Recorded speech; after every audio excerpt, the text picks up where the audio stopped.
ఓం గురుభ్యో నమః.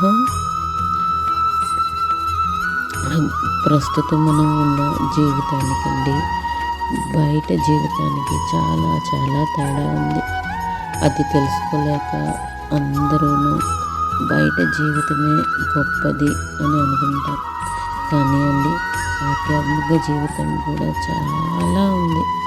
భగవంతుడు భగవద్గీతలోనే చెప్తున్నాడు, సముద్రవంత వేదాలున్నాయి, దేన్ని సంగ్రహించగలవో దాన్ని నువ్వు పట్టుకో అంటాడు. అంటే ఏంటి అంటే అక్కడ మనం ఈ భౌతిక జీవితం అంటే బయట ప్రపంచంలో మునిగిపోయి తెల్లవారి నుంచి రాత్రి పడుకునే వరకు అదే సత్యము ఇంకా అనుకొని చాలా జీవిస్తూ ఉంటాము.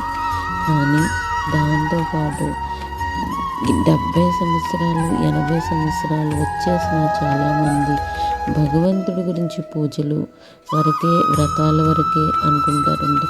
కానీ అదే కదా అసలు భగవంతుడు ఏం చెప్పబడుతున్నాడు అని మనం తెలుసుకుంటే మన చిన్నప్పటి నుంచి పెద్ద అయ్యే వరకు వయసు అయిపోతున్న కొద్ది ఆ యొక్క పనికిరాని విషయాలన్నీ తలలో పెట్టుకొని దాన్ని తీసేసినప్పుడు భగవంతుడు ఏం చెప్పాడు అన్నది అర్థమవుతుందండి. కృష్ణ భగవానుడు అర్జునుడికి తన సమస్యను చెప్పినప్పుడు అర్జునుడి సమస్య ఎట్లా ఉందంటే అందరు బంధువర్గంలో నుంచే తన సమస్య మొదలైంది ఫస్ట్ అధ్యాయంలో. కానీ భగవంతుడు అట్లా తన కర్మ సిద్ధాంతాన్ని మార్చుకొని వచ్చాడు. అందుకే 1 నుంచి 6 అధ్యాయాలని ఏంటిది ఒక షట్కం అంటారు, 7 నుంచి 12 ఒక షట్కం అంటారు, 13 నుంచి 18 ఒక షట్కం అంటారు. అంటే ఒక్కొక్కటిని 6 విభాగాలుగా విభజించి మనకి ఎంత చక్కగా చెప్పాడండి.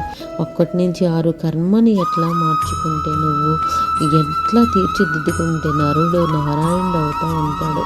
ఎందుకంటే మన చేతుల్లోనే ఉంది మన జీవితం. మనకు తెలియకుండా నాకు కూడా చిన్నప్పుడు నీ తలరాదు నీకు రాయబడి ఉంది భగవంతుడు రాసేస్తాడండి.